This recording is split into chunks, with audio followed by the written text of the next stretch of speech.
So good to be here. Yeah, what a crazy. We are in crazy times, my friend. Yes, Very we crazy. are. Yes, we are. So, in the first hour, I went on a little bit, and you wrote a couple of pieces that we'll talk about. I went on about the fact that we were told, and as imperfect as the Democratic Party is, our goal is to continue to fight and to run forward, and it's so much that we have to do to fight forward, and we don't have to be overly critical of ourselves. We have to use that energy to move ourselves forward. That's what we have to do. I think everybody that listens to my show recognizes that that's the position that I take. But I'm frustrated and very frustrated with the fact that what's happening in Los Angeles may spread to other communities. And we were told that this would happen. And people, for whatever reason, that didn't vote, that did vote, but the wrong way, didn't hear that message. So at this point, I think that what's got to be really important as part of this fight is, to your article and as well as to what David Jolly said, is that we can't tack toward the middle. It's a huge mistake to move toward the middle to try to regain territory. We have to bring people to us. We have to have candidates that are going to run on the items that are important to all of Americans, and most certainly those who call themselves, progressive, liberal, or Democrat. And that's what you sort of highlighted in your article. Yeah, I think one of the big problems the Democratic Party is having right now is the voice, the tone, the messaging, who is messaging to the people. When you see like AOC or Jasmine Crockett, for example, talking, people respond. That's what the base wants right now. They want that energized, pro-democracy, just pro-basic human rights, but really unapologetic. And why would you be apologizing for wanting human rights to be upheld? I even see that with what's going on in LA. Just the messaging of Democrats, it's just so, it's so bad. It's so bad. And I think what's happening is, we saw this, and it isn't about relitigating the past. You can't move forward until you address issues directly. And what happens is we sweep everything under the rug, and then the same mistakes are made. We've seen that in the Republican Party for the last at least 2 decades. And I do see it in the Democratic Party right now in terms of this very issue. Let's not forget that they went from letting elite donors and the consultancy class pick the candidate to turning to sort of to the right. And then they wonder why they lost. Well, Democrats didn't lose the election because the country moved right. That's what everybody's saying, but that's not accurate. When you look at why people, why they lost, Democrats did not turn out for the 2024 election. So, and the issues that were raised by people weren't the issues that the media and that the Democratic Party themselves or the consultancy class is telling them were the issues about, oh, you've got to stop being woke and all that. Nobody cares about that stuff. Yes, it's what they go on about on the right, but that's because that's how authoritarians consolidate power. It has nothing to do with what people respond to in terms of people on the left and people in the middle. Although too many people do respond to that call for authoritarianism. Many people are drawn to that, which is disturbing in and of itself. But people want to believe there's some, great man in the sky kind of thing that's going to take care of everything, right? They see Donald Trump that way, and because he presents himself that way, and the media goes along with that presentation, as we see the way that they sort of treat him. No matter what he does, there isn't a lot of questioning of his right to do this or the tone that he's using. Why is he always bashing people on the left? If you heard a Democratic president talking about people on the right the way that Trump speaks constantly about people on the left, this simply wouldn't be allowed. And I think Democrats see all this. What they respond to is they respond out of fear. And so then they want to go chase the middle. They want to make sure everybody knows that they're civil, that they're polite, that they're a good choice. And there was a time when those were issues that they had to address, but that was a long time ago. That was like post 60s. We're way past that now. And that isn't what they need to be addressing. Now, what they have to show people actually, and I've been saying this, I think, for 10 years, they have to show people that when they are given power, they will actually use it. I think one of the things that happened, and again, there's a part that to fix and move forward is required.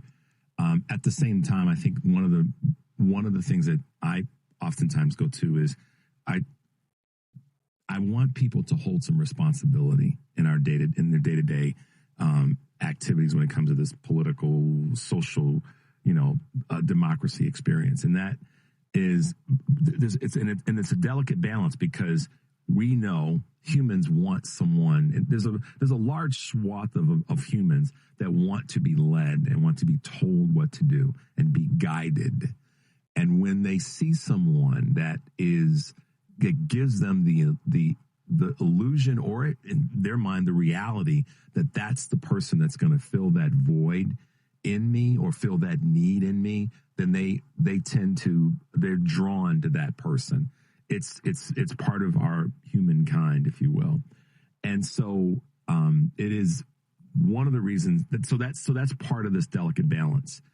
But at the same time, I think that people have to take responsibility and be willing to say, I need to be the one to make the determining decision that this is right for me. And I think a lot of times that's where I wonder, and I ask this question, what is it that's going to get people going to allow people to be more responsible in their decisions? And when it comes to voting, I think that this is where that's what we can tap into, is how do we draw more people into the conversation that are willing to vote in a way that's going to make sense for more than just themselves, but all of our community. And it's not even a lofty goal. It's just I think it's a read of where we are right now. The people are dissatisfied. We know that. But at the same time, I think people have to be willing to look at the candidates and vote for one that's going to make more sense. The delicate balance, as I said, and I'm repeating myself, is how do we find that balance? And Trump represented a lot of things for a lot of people, does represent a lot of hate, a lot of anger, a lot of disenfranchisement, and probably 3 or 4 other bullet points.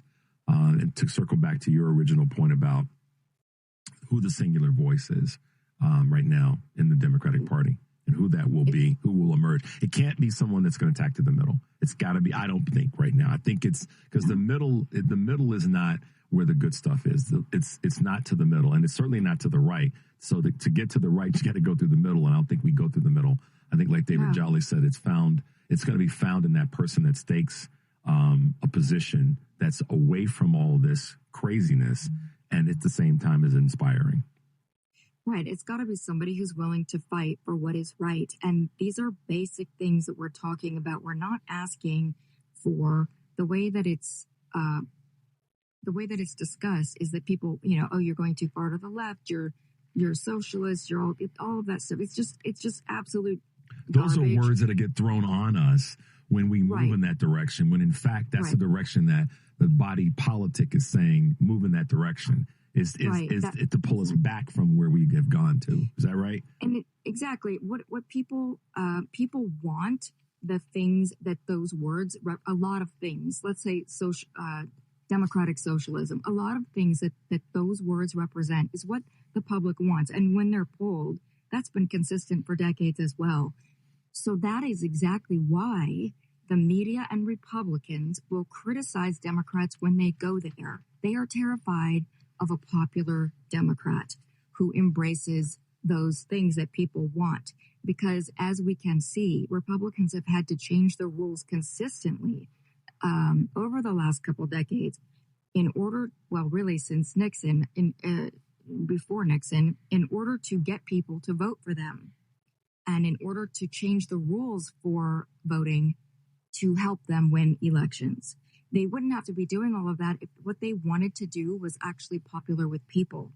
And that is the other reason why they weaponize propaganda. So it's very difficult to run against somebody like Donald Trump, who uses 3 words that he repeats constantly in this kind of fire hose of lies that he does with the confidence that he does it with, and he says absolutely garbage things, and the way he demonizes migrants and immigrants, for example, as a way to signal to people what he stands for. Mm-hmm. It's very hard to run against, so you're a Democrat running against that, and you want to talk about policies. No one is talking about policies, right? No one. Donald Trump is not talking about policies. How do you have a debate with somebody who doesn't care? Yeah. Who doesn't come prepared to talk about policy because he doesn't know anything about it and he doesn't care. All he wants is power. And here's what's interesting about that, Sarah, and this is going to be a somewhat of a broad brush statement, but I mean, we both are making this a little bit. At the end of the day, a lot of people who have voted Republican in these last few elections, they haven't really given a darn about policy either. They've voted for 3 times. They voted for a person that was really more about sort of exercising their hate, exercising their culture disputes, exercising the things that they actually dislike about other people, but not really voting for something that is a policy that would fix the things that they're actually upset about.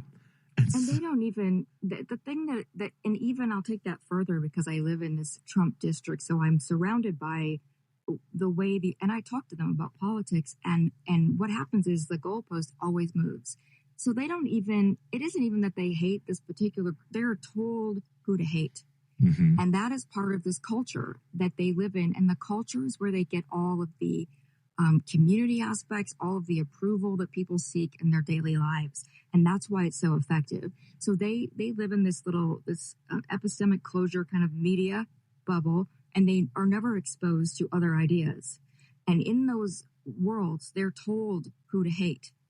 And that feels really good when everybody around you is agreeing, and it's seen as this moral stance. Mm-hmm. And that's who they think they are, which is very different from who they are actually being.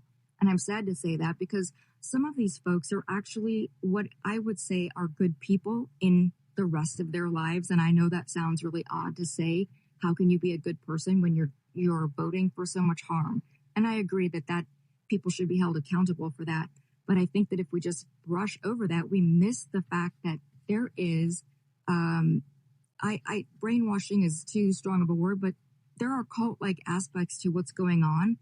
And it is drawing in decent people. And actually, we saw during the pandemic, we saw people that were on the left completely radicalized against their own beliefs by the mental health crisis really that came about from the isolationism that happened during the pandemic and the people being so sick. So you see smart people, smart authoritarians, they know how to weaponize all of these moments against people. So yeah, there is this huge swath of people voting against their own best interests. They don't even know. When you talk to them and ask them about a certain policy or something Trump said or something Trump did, for example, January 6th, immediately after January 6th, the Trump voter, very strong supporters that I spoke to, were horrified. But in the weeks that followed, they were propagandized too.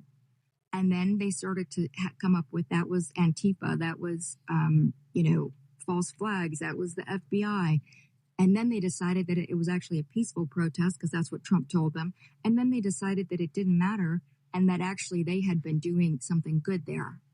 And that's where they've landed. That's where they are now, where they're all heroes. Well, it's interesting that you said that.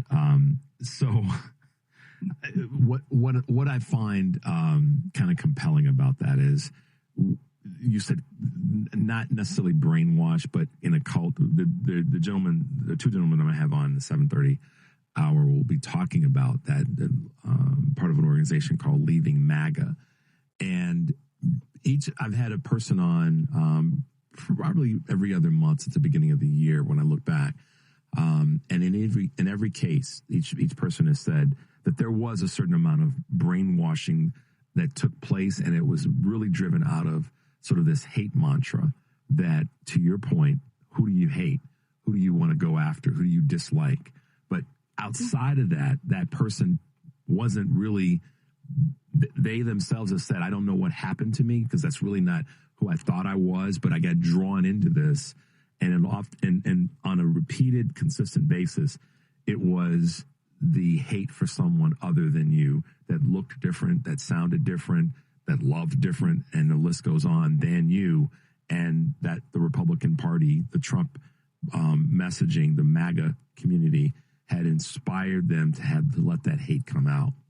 I think it's important for people to understand that that's part of fascism, right? Violence is how they see how they're going to change the world. They have to declare an enemy, and then that enemy has to be exterminated. And they teach their base to hate those people, and they teach their base what we're seeing, what they're doing in Los Angeles, for example, is to teach people, regular people, to train them to inform on their neighbors, to tell on other people, and to use violence themselves against the people that the authoritarian leader tells them to hate. That is all. We've seen this throughout history. It's nothing new. Donald Trump is not a surprise. Everything he's doing, we can predict. So that is all part of what he does. And that's why it's important to say, yes, that what these people have done with their vote is horrible.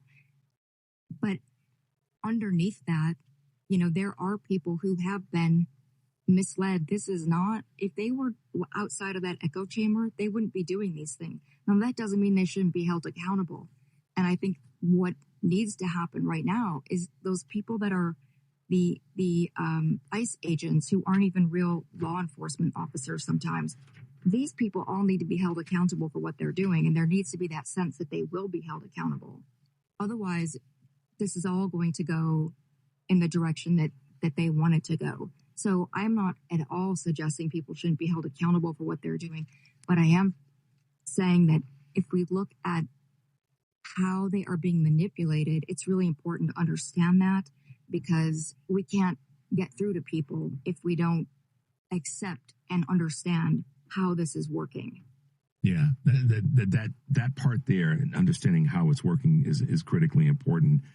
And Sarah, we know that a lot of people hear this message and say, probably two things. We're beating up on the Dems. We're not beating up on the Dems. I'm always criticizing and in an encouraging way about what we can do better, how we have to make sure that in this fight, and this is why the protests are so important, and why we have to be mindful. The protests aren't just the ones that are in the streets.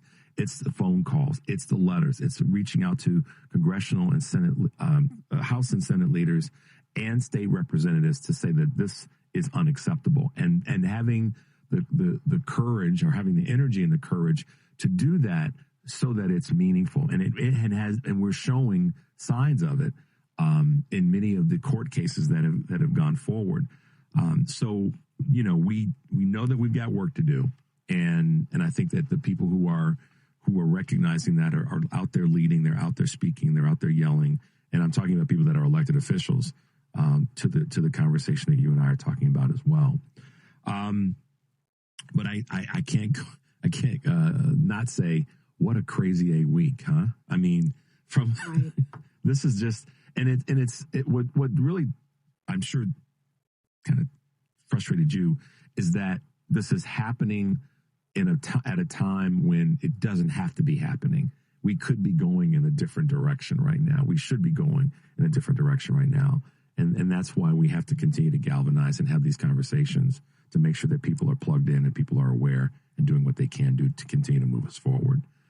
Yeah, I would like just to say that what we're seeing in Los Angeles, for example, and the media is already calling these, what's happening there, riots, but it started off as largely peaceful protests against really brutal and inappropriate immigration raids. So I just want to make that clear before I sign off for the day. And what we're seeing is authoritarianism. This is how they're, consolidating power. They're sending a message to other people not to protest them. And it also aligns with what they said they were going to do in Project 2025. So yeah, it does. Authoritarians always demonize immigrants. This is nothing new. And I also want to say that Donald Trump is calling immigrants criminals, but he is actually a convicted felon. And he calls them rapists, but a jury found him liable in civil court for sexual assault. And so that's a lot of projection coming from him, but it's it works on his base. If we're going to deport people who have done those things, let's start with him and Elon Musk. And those who are around him. Yeah. Exactly. Yeah. Wow, Sarah, great to have you on this morning. I know that there'll be a lot of people that have